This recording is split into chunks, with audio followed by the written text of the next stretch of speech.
Es una historia conmovedora. Ocurrió hace apenas una semana y lo prometido es deuda. Dije que te lo iba a mostrar. Esto tiene que ver con una señora que no se esperaba para nada. No soñaba que ese día íbamos a llegar. Y no sé si cambiarle la vida, porque el que cambia la vida es el Señor, pero por lo menos hacerle la vida un poquito más fácil. Mira. ¿Existe alguna otra manera? Y es maravilloso cómo se puede bendecir a la gente en todo el mundo, en todas partes, y cómo se puede ser un canal de bendición, ¿no? Transmitir eso que tanto tenemos. Así que el aplauso va para ustedes, mi querido, que ustedes lo hacen, que siembran. Esto es parte de la iglesia. Ese aplauso tiene que ser gigantesco porque hay gente bendecida por este río que no se detiene, ¿sí o no? Muy bien. Hace algunos años atrás, no tanto, hace algunos años atrás, en determinado país me invitaron a un congreso de líderes, a un congreso de personas que ya están involucradas sirviendo al Señor de alguna u otra manera. Y esa mañana pedí algo inusual, no solía hacerlo, pero repartimos unas pequeñas tarjetas y pedí que anotaran en esa tarjeta alguna historia íntima de dolor o algún tema de sufrimiento, algún sufrimiento crónico, algo que los estuviera realmente preocupando. Y se suponía que al ser líderes no había mucho para contar. O sea, no como si estuvieses al aire libre, en una reunión donde la mayoría no conoce al Señor. Pero todo lo que leí aquella mañana, aquella vez, todavía resuena en mi mente, ¿no? Porque eran frases muy sórdidas. Mi esposo me abandonó, a nuestros 4 hijos y a mí. ¿Qué les digo? ¿Cómo se los explico? Están destrozados. Otra decía, mi hijo se encuentra en la cárcel, hice todo lo que podía hacer, lo crié en la iglesia, lo crié en la congregación y mi corazón está desgarrado porque hoy está privado de su libertad. El cáncer de mi hija ha regresado, la metástasis volvió a aparecer, ella ha sufrido mucho, pensamos que Dios la había sanado, que el milagro había ocurrido, pero el mal regresó. ¿Por qué Dios permite semejante cosa, no? Y la mayoría de las preguntas eran angustiantes, devastadoras. Bueno, no sé, la expresión devastadora o angustiante no parece resumir lo que a veces está en la superficie de tanto dolor. Hay que excavar más profundo, hay que hacer una búsqueda arqueológica del alma mucho más profunda. Y si alguna vez atravesaste una tormenta en la que te encontraste diciendo como esta gente a la cual le pedí que anónimamente escribiera lo que le estaba pasando, si alguna vez atravesaste este tipo de tormentas en la vida, estos infortunios, y dices, yo no sé, no voy a poder superar esto. Es un parteaguas, un antes y un después, nunca voy a ser igual. Considero es el mensaje que deberías oír, escuchar. Si dices, no sé cómo voy a salir adelante, no sé cómo se hace para rearmar los pedazos rotos de mi vida, ¿no? Porque creo que el componente del dolor en medio de la angustia puede llevar además a un aislamiento absoluto. Solemos aislarnos, retrotraernos, ¿no? Y empezamos a vivir en un blindaje emocional, donde obviamente nos blindamos para que no nos duelan, no nos lastimen más, pero tampoco, como digo siempre, entra el amor, entra el cariño, el afecto, no entra ni sale nada. Y uno termina con el corazón blindado, que es una de las peores maneras de vivir. Y cuando una pareja pierde a un hijo, que creo que es lo peor que nos puede pasar como seres humanos, siempre digo que si pierdes a tu cónyuge, eres viudo, viuda. Si pierdes a tus padres, eres huérfano. Si pierdes a un hijo, no hay nombre. El dolor es tanto, lo vivió el mismo Dios cuando vio morir a su hijo, que no hay nombre para el que pierde un hijo, no se le pone un nombre. Y con mucha frecuencia, cuando una pareja pierde un hijo, esto actúa más como una brecha que los separa en vez de unirlos más. Aun cuando ambos comparten el mismo dolor. Cuando el hijo era de ambos, las parejas se suelen separar porque cada uno tiende a manejar el dolor como puede. Y esto tiende a ser cierto en matrimonios cristianos y en los que no profesan su fe en Cristo. Porque todos, insisto, tratamos con el sufrimiento de maneras diferentes, algunos más díscolos, otros más asimilándolo un poco más, pero por lo general permitimos que nuestro dolor nos lleve a rincones muy solitarios. Y uno esperaría, como digo siempre, haciendo una autocrítica, no hablamos desde afuera, porque somos iglesia, uno esperaría que la comunidad de fe entendiera y honrara la angustia y al dolor más que en cualquier otro sitio. Aquí es donde más deberíamos honrar a la angustia. Sin embargo, en este peregrinar cristiano, en estos años, yo he hablado con muchísima gente que dentro de la iglesia ha vivido una experiencia muy diferente. En la mayoría de los casos, la iglesia no tiene o no tenemos mucha idea de cómo manejar el dolor profundo de la gente, cómo manejar la angustia. No hace mucho yo conocí a una mujer que había perdido a su hijo, adolescente casi, 18, 19 años, saliendo de la adolescencia, en un accidente de tránsito. Y unos meses después les contó a algunas damas de la iglesia que algunas mañanas no podía soportar tanto dolor. Y se preguntaba más de una vez cómo iba a sobrevivir. Y la supuesta amiga, o la que se consideraba amiga, le dijo, tienes que confesar, todo lo puedo en Cristo que me fortalece y salir adelante. Ya está, abandona el luto. Claro, la mamá afligida, con un dolor que no se va nunca, porque uno puede mitigarlo un poco, pero no se va. No creo que uno pierda un hijo y en 10 años dice, bueno, tengo otros. Yo creo que la mamá que arriesgó y expresó su dolor, en lugar de que la oyeran, le dieran el espacio, la gracia para sanar, la callaron dándole un versículo que ella no había cumplido, que se estaba quejando, por lo tanto no estaba obedeciendo la Biblia cuando dice, todo lo puedo en Cristo que me fortalece. O sea, la implicación era que si no eres fuerte, entonces no estás confiando en Cristo. Y eso es muy triste para aquel que pasa un dolor, una angustia. Porque Dios no nos da su palabra para que nosotros la usemos como un arma contra los hermanos. O como una tarjeta que podemos meter en el buzón de alguien manteniendo distancia y ahí está el versículo y arreglate, ¿no? La Biblia es un arma, sí, pero ese arma es contra nuestro enemigo, no contra quienes amamos o los hermanos. Y la Biblia está destinada a animar, no a dar respuestas fáciles en medio de un dolor verdadero, en medio del luto. Lo que menos uno quiere, y esto va a incomodar la teología de alguien que está mirando, lo que uno menos quiere es un versículo bíblico cuando uno está pasando una crisis. Y ustedes dicen, ¿pero cómo? Si la Biblia es para eso. Sí, pero no a modo de galletita de la fortuna. No es como ir a Panda y a ver qué me sale. Y no, porque a uno le duele. Y el solo hecho de que algo sea verdad no quiere decir que tenemos que expresar siempre la verdad en toda circunstancia.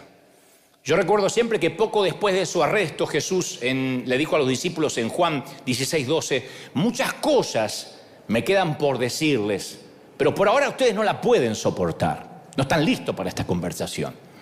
Necesitaban oír ciertas verdades, pero oírlas en ese momento les habría quebrado el alma, habría quebrantado su espíritu. Entonces hay cosas que sí son verdad, pero uno puede andar por la vida al que le está doliendo, diciéndole esto dice la Biblia y si no lo haces estás en pecado, porque encima le sumamos culpa a aquel que tiene dolor. No era el momento para que los discípulos tuvieran más información.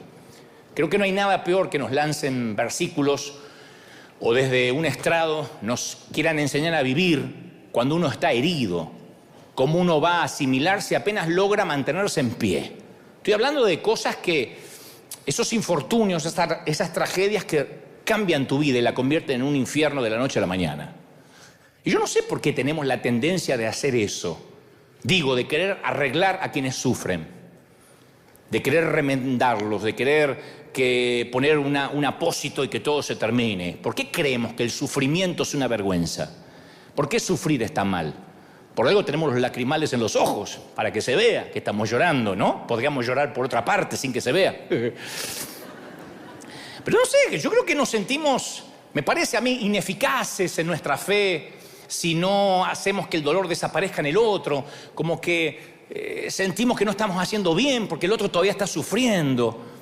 ¿Pensaremos que la bondad de Dios o que el poder de Dios se menoscaban cuando uno de sus hijos anda por ahí cojeando, herido, que Dios perdió el poder?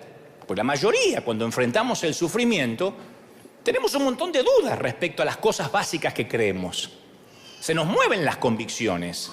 Estás orando para que tu padre se sane y tu padre parte con el Señor, como me pasó a mí. Yo sé que tenía 90 y pico de años, que se le juntó todo, más el COVID, pero uno así tiene preguntas, Señor, y era el tiempo. Uno se lo va a preguntar aunque tu abuelita se muera a los 122. Ay, tan joven, vamos a decir. Es que después del dolor llega el interrogante, la duda casi como un acto reflejo, ¿no? Un montón de gente pregunta, ¿y por qué? Si Dios existe, ¿por qué? El sufrimiento nos lleva a cuestionar las creencias más básicas acerca de Dios. ¿Cómo permite una cosa tan espantosa si Dios existe? Y más cuando están involucrados niños, chiquititos. Cuando golpean, nos podemos dejar de preguntarnos qué es lo que Dios está tratando de decirnos, qué me quiere decir Dios, qué lección me quiere dar por esta repentina muerte de un ser querido, ¿no? ¿Hay algún mensaje que Dios me quiera dar?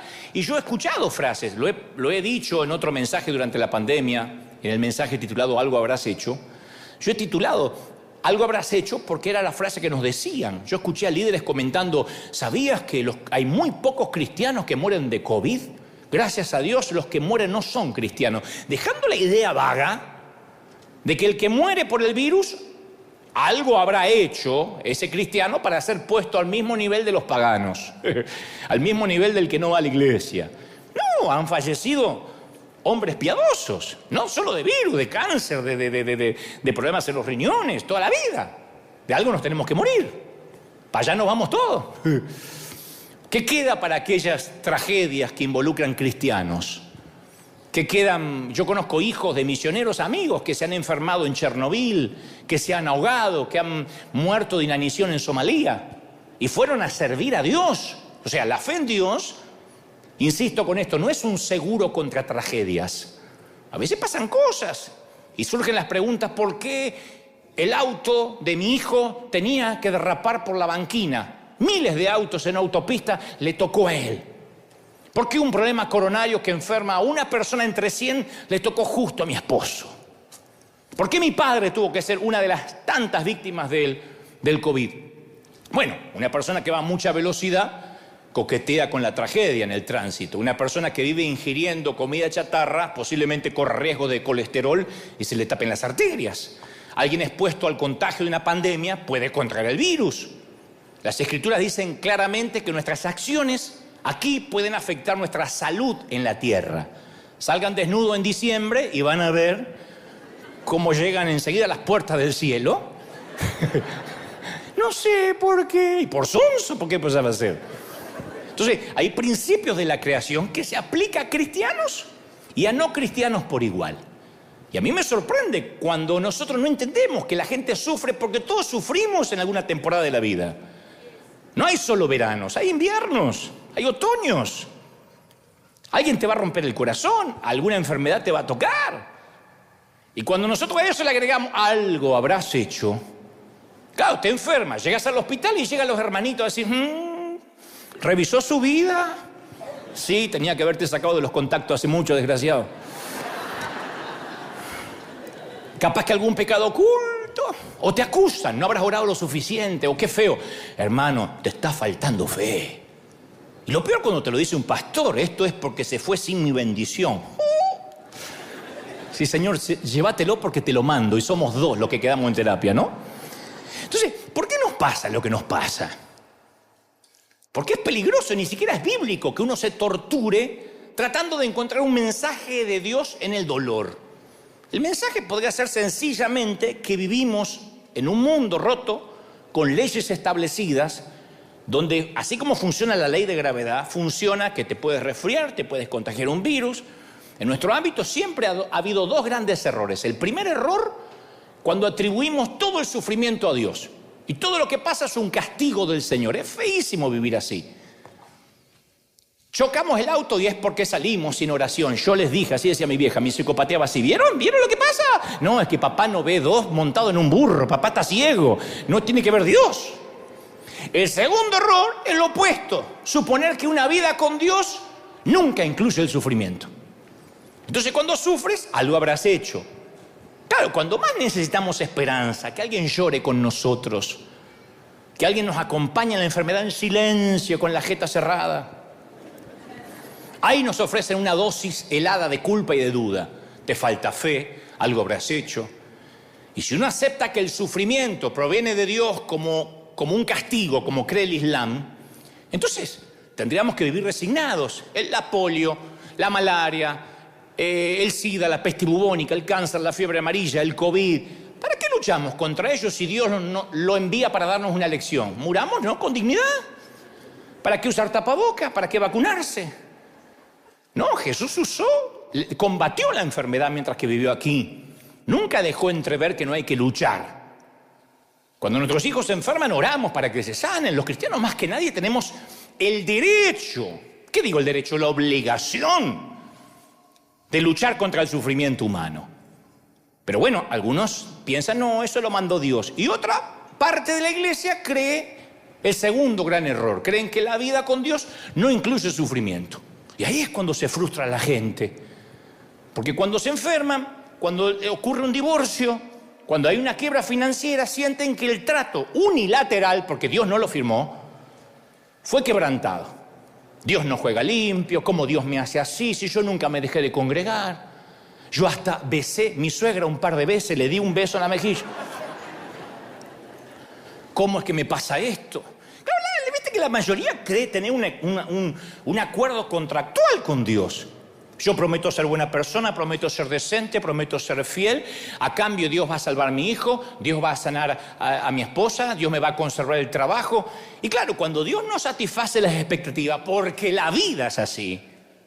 Yo no soy un predicador que te va a decir, no, todo va a estar bien, créelo, creo. Sí, creemos, confesamos, pero la vida no es un juego de niños, no es un patio de juegos. Y cuando la vida nos pasa, cuando algún infortunio nos pasa, quedamos girando en un torbellino de preguntas, de dudas. Insisto, Dios no trazó líneas. Dios no ha hecho tratos en esta tierra, de este lado del sol. Lo que pasa es que los predicadores por años nos han dicho, te va a ir bien, vas a prosperar, vas a tener el auto del año. No. En la vida todos en algún momento van a necesitar lentes. Ustedes antes que yo, una cuestión lógica. Yo porque antes muerto, que sencillo, voy a estar así, pero ¡que le bendiga! Huesos que se pueden fracturar, dientes que hay que reemplazar. Hay un momento que hay que cambiar el comedor y eso no te lo hace el Lighthouse. Próstata que se agrandan, yo no sé de eso, pero me contaron. Menopausias con calores que no respetan a nadie y te agarran los calores y te tapa y te destapa y te destapa y te destapa y te destapa toda la noche así. ¡Ay! ¿Y qué? ¿Satanás que te está mandando o Dios te está mandando un mensaje? No, es menopausia. Mira cómo se ríen allá, ¿saben? A ver, ¿qué es la vejez? Es la suma de un cuerpo que se va deteriorando. Entonces los cristianos también nos enfermamos. Si no, no usaríamos lentes, fuera de toda broma, no necesitaríamos un bastón en determinado momento. Podemos enfermar. Compartimos plenamente el sufrimiento de este mundo.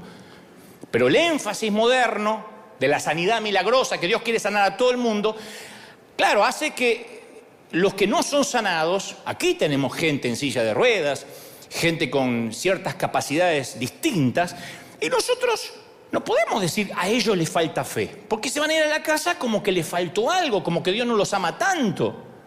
Eso es lo peor que ocurre en una noche de milagros, cuando decimos Dios va a sanar. Claro, el que largó las muletas se va feliz.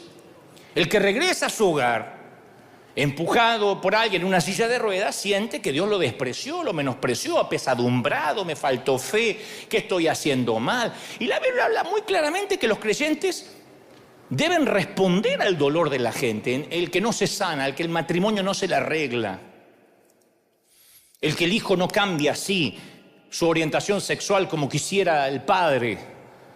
Pablo dijo, ayúdense unos a otros a llevar sus cargas y así cumplirán la ley de Cristo en Gálatas 6:2.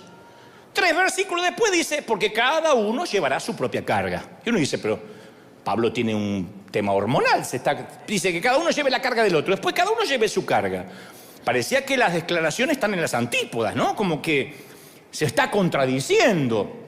Pero uno tiene que ir un poco al original griego y ahí entiende la etimología de la palabra carga. El término griego carga, que usa al principio, cargas, cada uno lleve la carga del otro en plural, se refiere a la carga que podía ser para abastecer la bodega de un barco. No se esperaba que nadie lleve solo semejante peso. Después dice cada uno lleve su carga en singular. que está hablando de los paquetes que podemos transportar, como un carrión, como una maleta con rueditas. Es como la diferencia entre cargar una maleta con rueditas y cargar un piano de cola. Y Pablo nos dice que cuando alguien atraviesa la clase de asfixiante, agobiadora, de dolor que solo no la podés pasar, Pablo dice que la iglesia, los hermanos tienen que intervenir para ayudar a cargar el peso, no para resolverle el problema. A veces lo único que queremos es que nos escuchen, ¿o no, damas? Yo no quiero que me des una solución, condenado, escúchame. ¿No le han dicho así en un momento a sus queridos exmaridos? Necesitamos ser oídos. Nadie puede llevar solo una carga. Como dice un querido cura párroco de Argentina, se llama Mamerto Menapace, él suele decir, tiene un nombre muy especial, sí, habrá sufrido en el colegio también. Pero digo, él dice siempre, las alegrías cuando se comparten se multiplican. Y las tristezas cuando se comparten se dividen por dos, son más fáciles. Entonces, ¿no tuviste épocas en las que suplicaste que Dios interviniera y no pasó nada? Yo sé que la tuviste, yo también. Y algunos sufrimientos se sienten tan personales que no te los entiende tu cónyuge, o por lo menos eso crees. No te los entienden tus hijos, no te los entienden tus padres. Estás aferrado a un hilo así y nadie lo sabe. Todos conocemos el dolor ese agobiante, húmedo, amargo. Es desesperante, yo he estado ahí. Sé de lo que te hablo. Esos momentos donde nos tiramos boca abajo a orar, ni siquiera arrodillado, boca abajo. Y lo único que nos sale es Jesús. Ay, Jesús. Y ahí tenemos un poquito de paz. No sabíamos que Jesús vivía tan cerca del piso, ¿no? Pero ahí tenemos un poquito de paz. Y de esto es lo que quiero hablar durante los próximos minutos. Porque cuando la iglesia no puede contenernos, no sabe qué hacer con nuestro dolor, se generan dos cosas en nuestro interior. Dos cosas que siempre, sine qua non, van a ocurrir, hayan nacido donde hayan nacido. Inseguridad y vergüenza. Cuando no te entienden, cuando no comprenden tu dolor, como esta mamá que se le murió el hijo y alguien le dijo, recuerda el versículo, le agarra inseguridad y mucha vergüenza de por qué está sufriendo tanto tiempo. Porque te guste o no, lo que ocultamos en nuestro interior, lo que en psicología se llama nuestra sombra, es intrínseca también a nuestra historia, a nuestra personalidad. Viste que todos tenemos una región oscura en nuestra cartografía espiritual o personal. Y es tan importante como la faceta soleada, la que se ve. Todos tenemos una parte oscura. Me miran como diciendo, ay, yo no sé. Y este no es el problema. Todos tenemos una parte que no queremos que salga. El problema es cuando la queremos eludir, cuando queremos simular de que no está. Porque nuestros mayores adversarios son los que viven en nuestro interior y hay que enfrentarlos. Es lo que en psicología se llama nuestros propios demonios internos. Que se volvieron locos los religiosos con este título. Yo no tengo demonio, apóstata, ve que estás endemoniado, ¿ves? Demonios propios. Pero en psicología se dice nuestros propios demonios, no vienen del infierno. Se les llama así, pero no son demonios, no estamos enajenados, poseídos, y ni vamos a dar la cabeza vuelta a 360 grados y vomitar, no. Significa que son nuestras propias historias, nuestros propios traumas, nuestros secretos escondidos. A eso se le llama en psicología esos demonios, esas cosas malas, ocultas que tenemos dentro. Y son los que más daños hacen. Son los que nos paralizan. Son los que yo llamo los hábitos mentales. Las cosas que repetimos consecuentemente. Te doy un ejemplo. Muchos de nosotros, no sé ustedes, pero hay muchos de nosotros, me consta, no sé si todos, hablamos solos. Yo tengo esa particular y peculiar característica personal. Yo me llevo muy bien con Dante, me llevo bien, tenemos largas charlas, nunca me discuto, siempre estamos de acuerdo. No me gusta que me interrumpan cuando me estoy hablando. Ahora, permitime aclarar este asunto antes que me sugieras que aumente la medicación. Yo no hago esto todo el tiempo. Yo solo cuando estoy tratando de procesar algo. A mí me ayuda mucho hablar. Cuando estoy tratando de procesar algo, me ayuda a sacarlo de la mente y ponerlo en palabras, articularlo, ¿no? Me hace pensar con más claridad. Necesito una charla conmigo mismo cuando tengo que hablar con alguien del equipo que metió la pata. Yo necesito hacer catarsis primero. ¿Pero qué se pensó? ¿Cómo me va a hacer semejante cosa? Pero que tiene en la cabeza, no le llega al tanque, no tiene los patitos en fila, endemoniados. Y digo, Hola, ¿cómo estás? Quería hablar con vos. Ya vine, dejé todo afuera, ¿no? Pero hablé conmigo.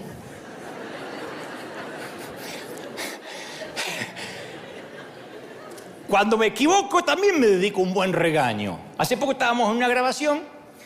No sé qué me pasaba esa mañana, no podía, me trababa. El director Brian me decía de vuelta. Entonces digo, por favor, poneme en pantalla. Me puso en pantalla y digo, Dante, 30 años haciendo lo mismo. 30 años haciendo lo mismo, idiota. 30 años. Sacate la papa en la boca. No empezaste ayer en televisión. 30 años haciendo lo mismo y te venís a equivocar.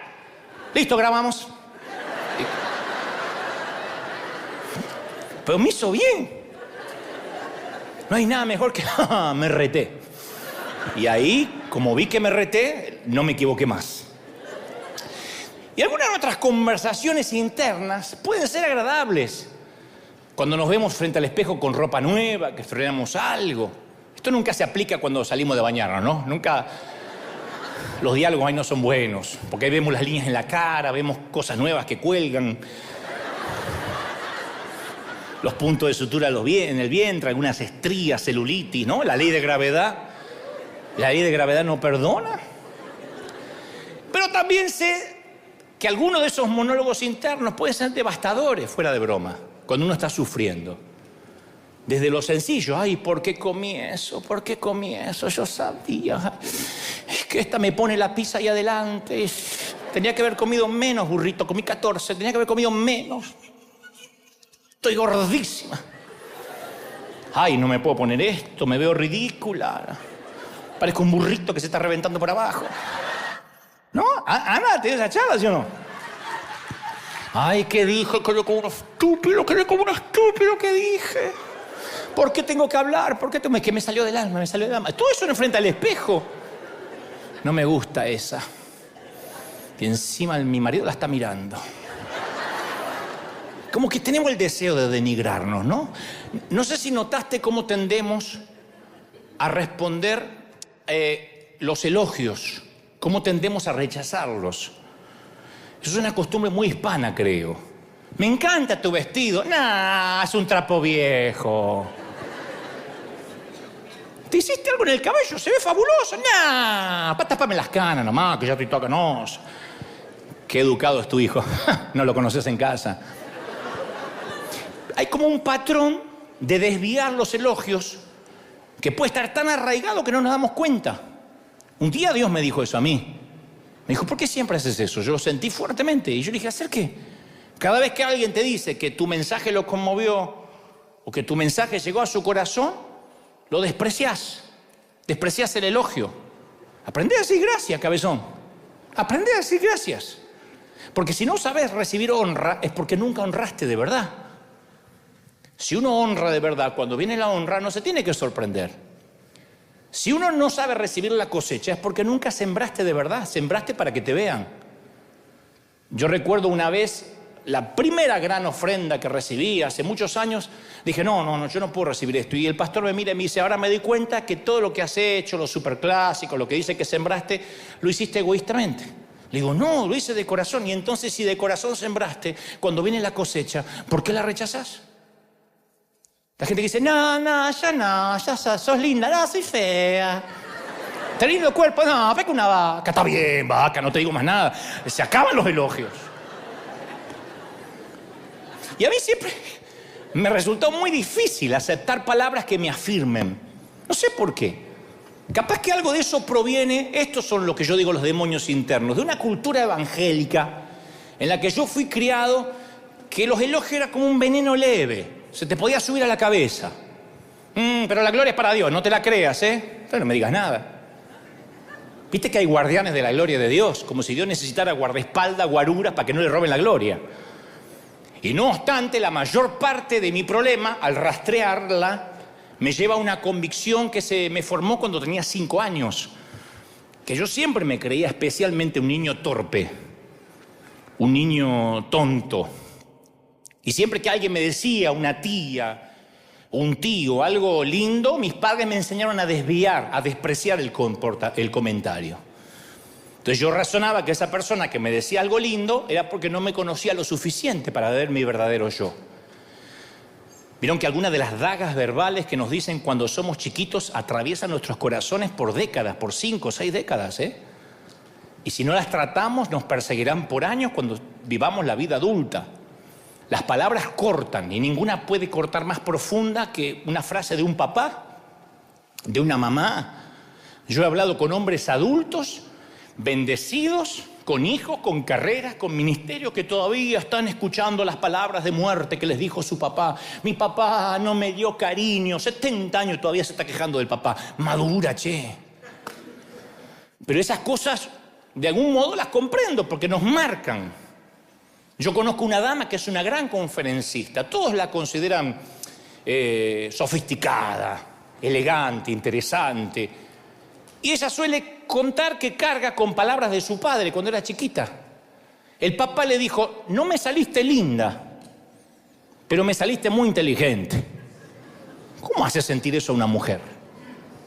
En una cultura que le da tanto valor a la imagen. Es como que le hubiese dicho, mejor que seas buena en lo que haces porque es lo único que tienes para ofrecer.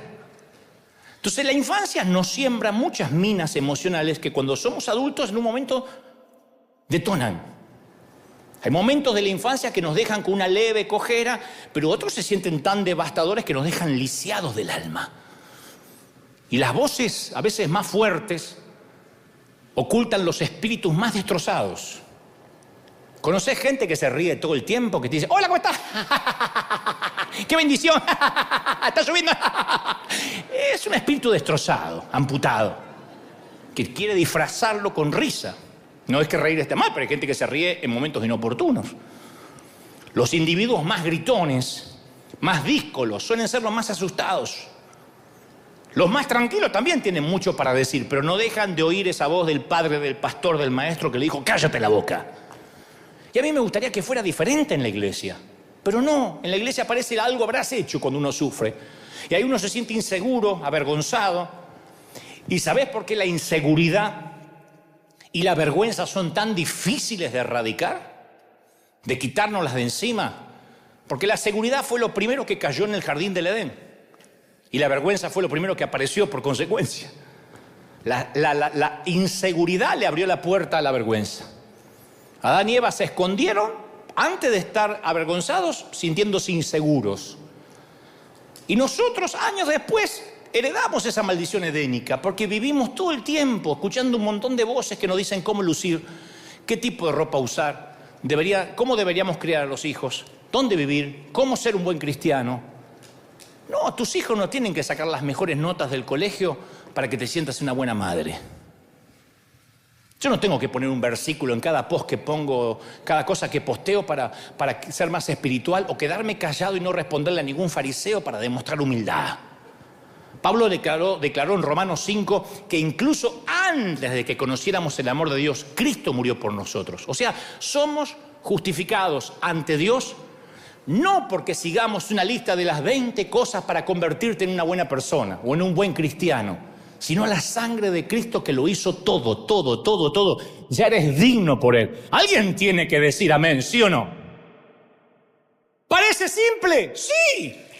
Es simple. Ah, sí, ya lo sé. Ahora, ¿quién de acá esta mañana se levantó y su primer pensamiento fue, ¡ay, qué lindo día va a ser hoy! Porque Cristo murió por mí en la cruz y el Señor ya me perdonó. No suele ser nuestro primer pensamiento. Si eres como yo, no es lo primero que piensas. Y cuando tuviste después un pésimo día, le gritaste a tus hijos, perdiste los estribos, llamaste a tu esposo con un nombre que no figura en el Nuevo Testamento. Tu último pensamiento tampoco es, bueno, me equivoqué, pero gracias a Dios que su amor no se basa en mi comportamiento. No, siempre vivimos con la culpa. Y continuamente nos autosaboteamos, continuamente estamos autosaboteándonos. Y a toda esa autocrítica termina nutriendo la inseguridad que ya tenemos de fábrica, de chiquitos. Porque la mayoría tuvimos más o menos la misma crianza, por lo menos los de mi generación, los que tenemos 30 y pico. Y esto aplica a mi vida. Hace algunos años yo podía hablarle a un estadio, literalmente, de 80.000, 90.000 personas, que uno dice, uy, si yo llego a ver eso, me siento el tapón del océano. Yo le predicaba a 80.000 personas y a todos les gustaba porque estaban ahí para oírme. Se acercaba uno y me decía, yo esperaba algo más profundo. Y era todo lo que necesitaba oír para que empiece la catarata de inseguridad. Yo me tenía que haber preparado más, me equivoqué de mensaje, no soy un buen orador, capaz que no tengo que volver a hacer esto. Si vivías eso, sí, hace años. Es ridículo que un comentario de alguien me lleve de la confianza profunda en Dios a un abismo de dudas. Gracias a Dios que no había redes sociales. Hoy en día me di cuenta que las redes sociales no es la vida real. Por lo general es la cloaca de la humanidad, donde cualquiera vertemos lo peor o vierten lo peor de sí y luego continúan con su propia vida. Yo escuchaba hace poco un orador que decía, todos los que opinan qué deberías hacer, cómo deberías criar tus hijos, con quién te deberías casar, pregúntale si cuando te mueres están dispuestos a enterrarse contigo. Uno, se murió el abuelo, me voy con él. Me voy con él y se tira. ¡No! ¿Sabes qué va a pasar cuando yo me muera? Van a decir, ay, qué pena, tan joven. Bueno, ¿hay algún otro predicador? 2 minutos me va a dedicar. Y a ustedes, 1 minuto y medio.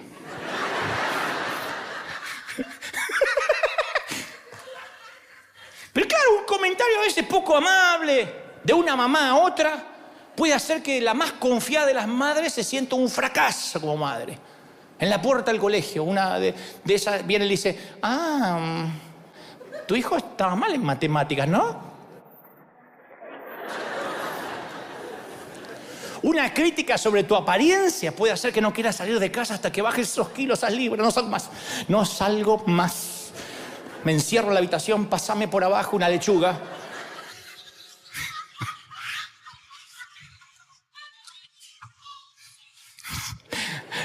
Claro, si nuestro mundo sobrevive por comparación, ¿o no? Es la forma en que juzgamos. ¿Mi teléfono es mejor que ese? ¿Cómo él tiene uno mejor? Si yo gano más. Ay, esta falda me hace ver más joven que los pantalones. ¿Se portan mejor sus hijos que los míos? Entonces ese diálogo interno nunca para. Y cuando creemos que no hemos cumplido bien, se levantan las olas de inseguridad. Estoy sufriendo por algo.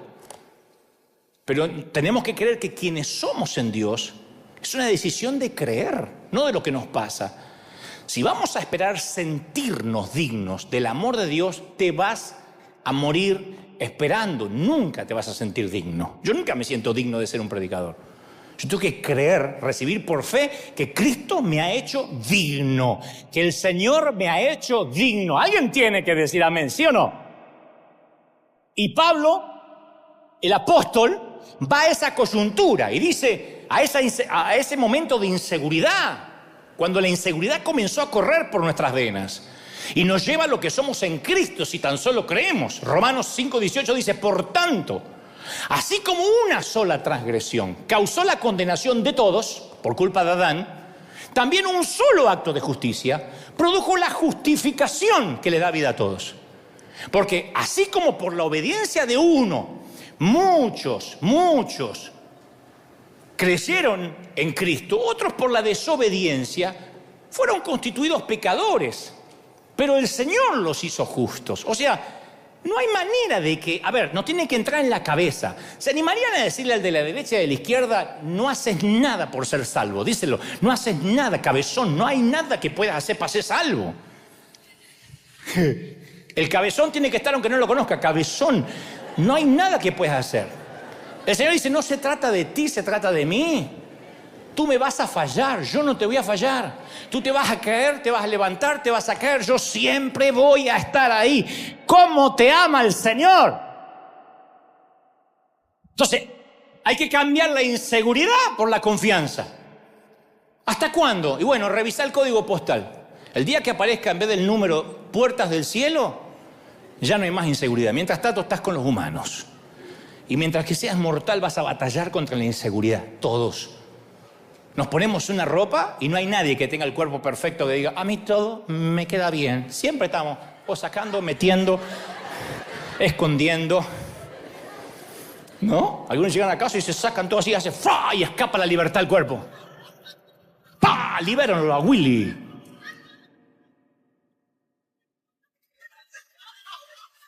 Y está bien. ¿Y qué hace la inseguridad? Hace que otros te manipulen. Compras algo que no necesitas con dinero que no tienes porque los demás lo están comprando. Cambias el teléfono porque todo el mundo lo está cambiando. Terminas hablando, vistiendo, diciendo lo que otros hacen, que es el principal demonio enquistado en las iglesias. Todos hablan igual. Dios le bendiga, hermano, que la paz del Cordero Inmaculado lo redima de la concupiscencia de la carne. Ay, gracias, hermano, hasta aquí estoy en bendición. Parecemos androide hablando. Viene el de afuera y dice, ¿qué cuerno están diciendo esto? Ay, usted no entiende porque usted está en la carne. Peor. Y cuando alguien intenta ser diferente, lo tildamos de apóstata. ¿Qué hace la inseguridad? Impide que seamos auténticos. Yo me acuerdo estar en un sitio, no voy a decir mucho porque estamos saliendo al mundo, pero era un lugar, no voy a decir qué, porque si no se van a dar cuenta, donde todos los predicadores estaban ahí, pero todos hablaban mal en un momento. No, que acá no quiero estar, que vengo porque lo necesito, pero acá no quiero estar. Y yo le digo, ¿por qué no se van? Yo me voy a mandar a mudar, yo tampoco me siento cómodo. No, sí, un día nos vamos a ir, un día nos vamos a ir de acá, un día de esto. Ahora porque me viene bien, pero un día de esto me voy a ir de acá. Terminé yéndome yo solo. Nadie se fue. El resto sigue yendo, sonríe y hablando por detrás. ¿Por qué? Por la inseguridad. A ver si me voy de acá y la gente me deja de querer. A ver si no pertenezco. La inseguridad evita que ames profundamente porque la inseguridad no te permite ninguna relación significativa. No amas de verdad. ¿Cómo va a amar a alguien inseguro? No te amas a vos mismo, vas a amar al otro. Y lo que es peor, no puedes cumplir lo que Dios te manda. Yo muchas veces antes de predicar, de jovencito, salía y lo peor que me podían decir es, hay un montón de pastores. Había congresos donde estaban los otros oradores ahí escuchándome. Yo decía, ¿quién va a estar? ¿Quién va a estar? Y los que están en el flyer, en el afiche. Pero esos van a estar hoy. Sí. Yo prefería predicar primero, temprano, cuando todo esto estaban durmiendo. Porque cuando se me sentaban ahí, yo me sentía el pequeño Dante de 5 años aferrado a la blusa de mamá. Yo sentía que todos hablaban de mí a mis espaldas. Y ni te cuento si estaba predicando y un predicador le decía al otro, porque no hacen como los futbolistas.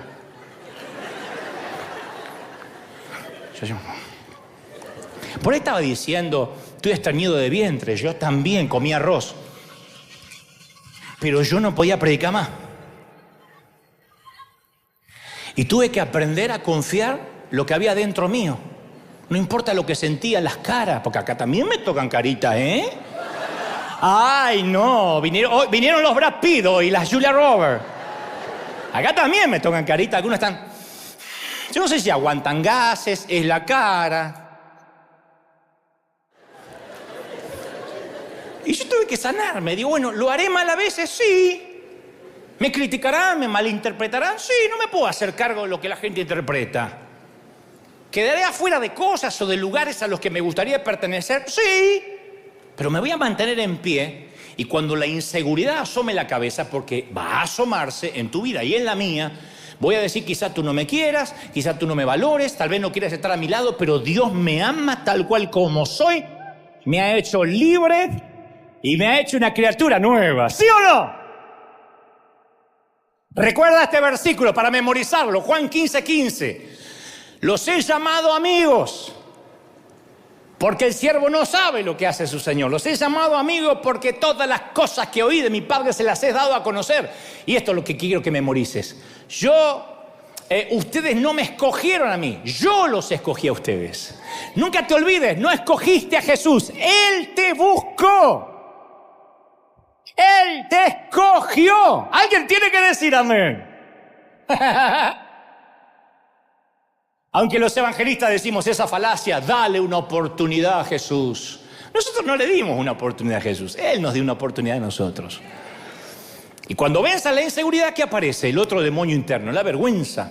Porque uno dice, bueno, ya estoy bastante seguro, pero ahí uno empieza a luchar con que no queremos avergonzarnos. Y esto no se trata solo de a ver si la prédica me sale bien. Cuando una jovencita es violada, de chiquita, o de adolescente, o aún de adulta, deja de soñar. Cuando el apóstol príncipe te usa y se va por la próxima conquista, el vestido se vuelve a convertir en harapos. Cuando las tiernas palabras se transforman en furia, entonces el espejo se raja de lado a lado, se hace añicos y la belleza se marchita. Eso pasa siempre. El pesado abrigo de la vergüenza reemplaza los vestidos, las joyas, y todo lo brillante se vuelve desgastado cuando te sientes manchado, roto, con vergüenza. Y si el enemigo no puede lograr que seas inseguro, te meterá vergüenza. Es una de las herramientas más poderosas porque se niega a irse. Una vez que la vergüenza se atrinchera en tu corazón y en tu mente, es una intrusa que no va a salir. La vergüenza es mucho más sutil y penetrante que la culpa, Imagina que alguien te acusa de un delito que no cometiste. Te hace pasar por todo el momento vergonzoso de la corte, te arrestan, te desnudan, te revisan de arriba abajo, te encarcelan, te humillan. Logras tener tu día en la corte, el juez dice las palabras esperadas, inocente. ¿Qué hace el juez?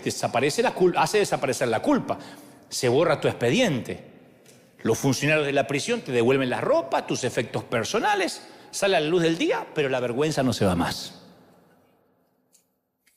Esto me sucedió a mí en una empresa que yo vendía instrumentos musicales, era el gerente, me acusaron de ladrón, yo tenía 21 años. Yo era el gerente de venta más joven y me acusaron de robar. No pudieron probarlo, pero la vergüenza tardó años en irse. Entonces la culpa puede o puede no ser una realidad, pero la vergüenza se siente como una esencia. Es mucho más grande que lo que hiciste, es quién eres. Y te rodea como un perfume barato. No se va. Es muy diferente al bochorno, al momento vergonzoso. Predicaste con un perejil en el diente. En un momento se te voló la dentadura, y la gente que está ahí después se olvida. La vergüenza no. El momento vergonzoso se va con el tiempo, la vergüenza no. Hablo de la vergüenza por sentir que algo anda mal contigo, que eres un producto defectuoso. Vergüenza por mi infancia, que no puedo hablar mucho ni me gusta que me pregunten. Vergüenza por un aborto secreto. Vergüenza por una aventura amorosa. Vergüenza por aquella vez que intenté suicidarme. Vergüenza por mi alcoholismo, por consumir porno. Vergüenza por una violación cuando era niña. Vergüenza por lo que hice para causarme un aborto involuntario a las 17 semanas. Vergüenza por cómo son mis padres. Vergüenza de que conozcan a mis hermanos. Vergüenza por cómo se comporta mi cónyuge. En ese congreso que te conté, una de las tarjetitas decía escalofriantemente: yo sé simplemente, Dante, que para todo el mundo sería mucho mejor que yo no hubiese nacido. Y eso incluye mi familia. Y a medida que leía cada tarjetita, yo sentía el peso de la vergüenza, que sus pesados secretos los estaba hundiendo como un ancla al fondo del mar. ¿Cómo esa gente va a salir adelante?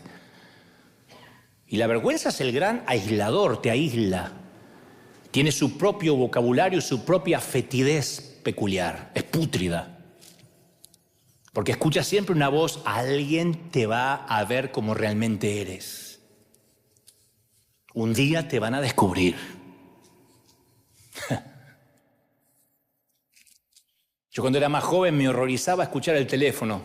Tenía siempre, debe ser por la acusación de ladrón que me habían hecho, pero yo tenía siempre ese miedo. El primer timbrazo en mi corazón temblaba. Siempre esperaba como una mala noticia, y la mala noticia era que estaba yo a punto de ser descubierto por alguna cosa. No había hecho nada por lo cual ser descubierto. ¿Pero por qué reaccionaba de este modo? Era algo que arrastraba de la niñez, vergüenza. Yo tenía vergüenza de ponerme short porque mi mamá me decía: naciste con las patas flacas de tero, pero lo importante es que sos exótico, hijo. Sí, un tero exótico.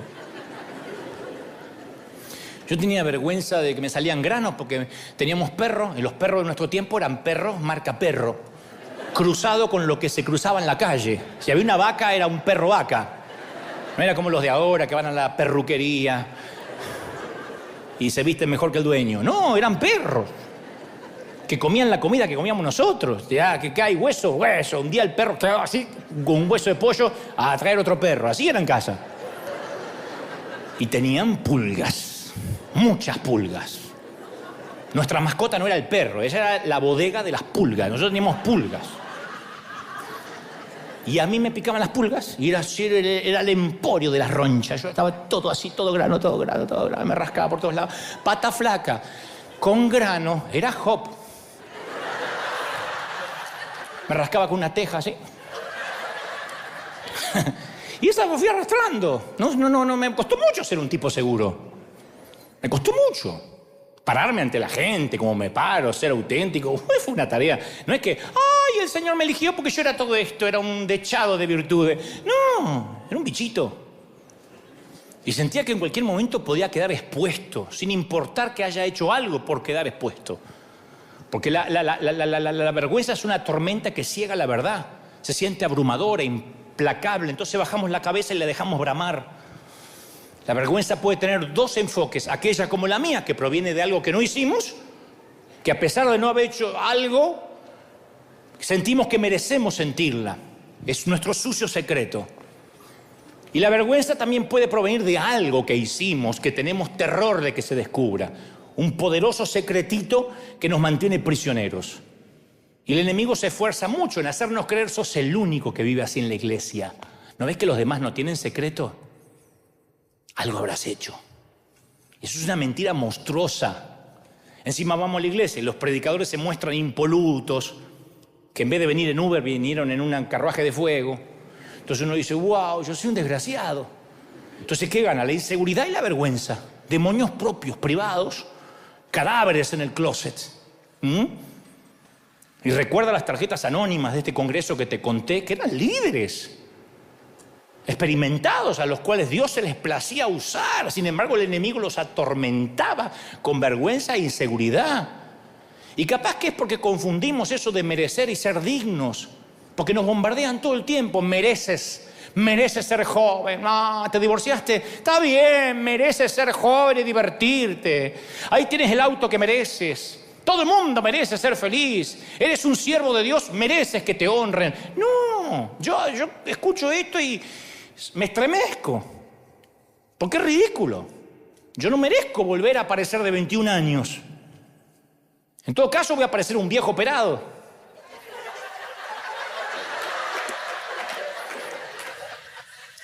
Estoy muy triste, con la cara hinchada como un boxeador que recién se levantó de tanto botox, pero no voy a parecer nunca joven.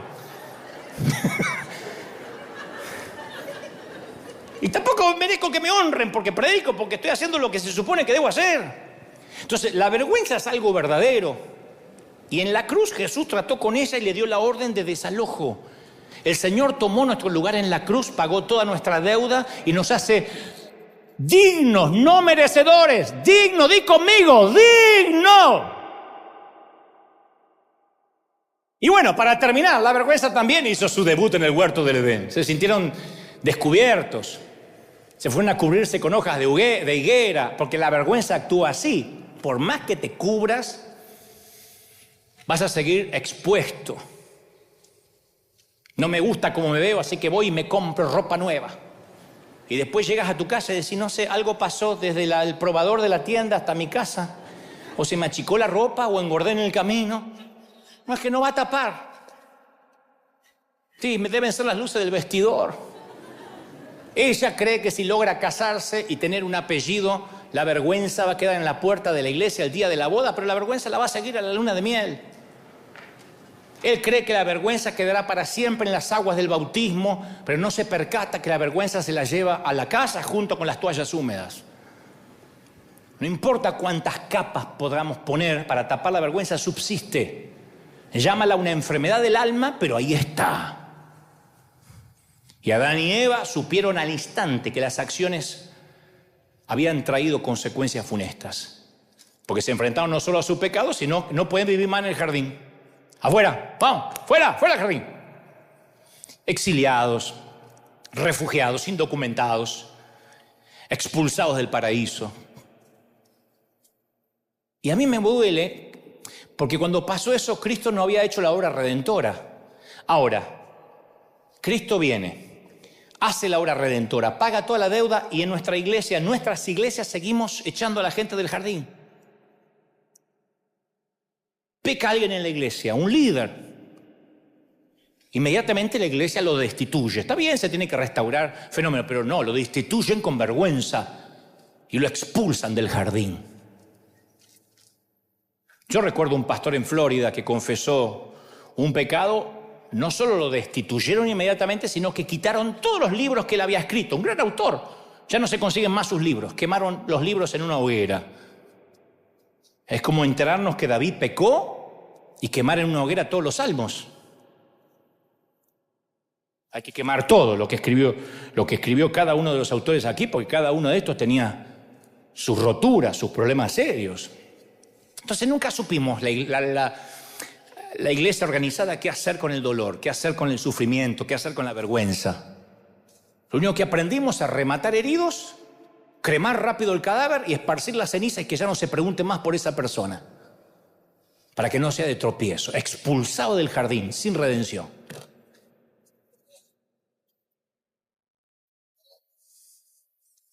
Una vez en un estadio de Argentina, alguien que no voy a decir quién es tampoco porque se ve esto en Argentina, se las arregló para llegar a los camerinos. No tenía pase, libre acceso, ¿no? Porque no trabajaba en el staff. Y se las arregló. Y cuando finalmente casi llega al sector de los camerinos, lo agarra a seguridad y se lo lleva para atrás. Y justo yo paso. Y él grita, estoy con él, date, haceme entrar. Dijo, y yo me quedé. Y lo hice entrar. Y él hizo así, como diciendo, soy amigo de él.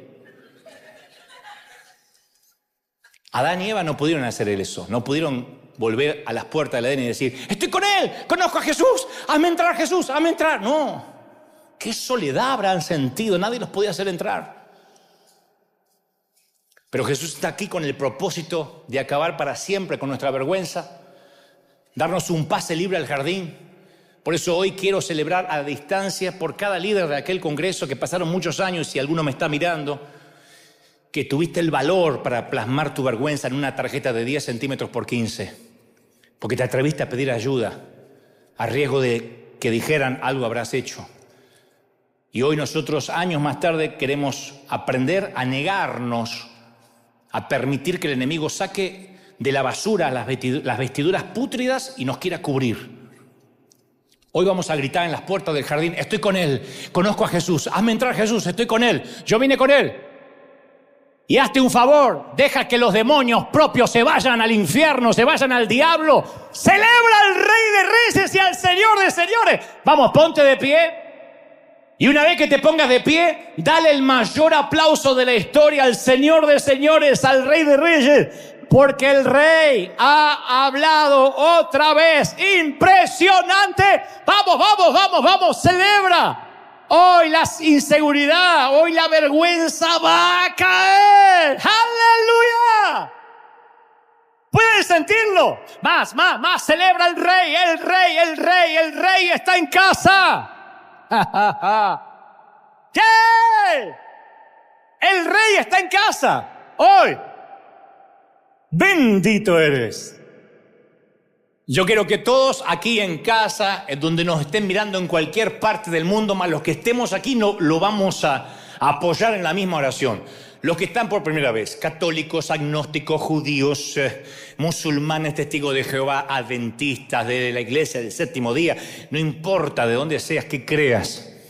Si puedes recibir al Señor en tu corazón y decir, yo quiero quitar toda inseguridad, quiero quitar toda vergüenza, quiero vivir libre.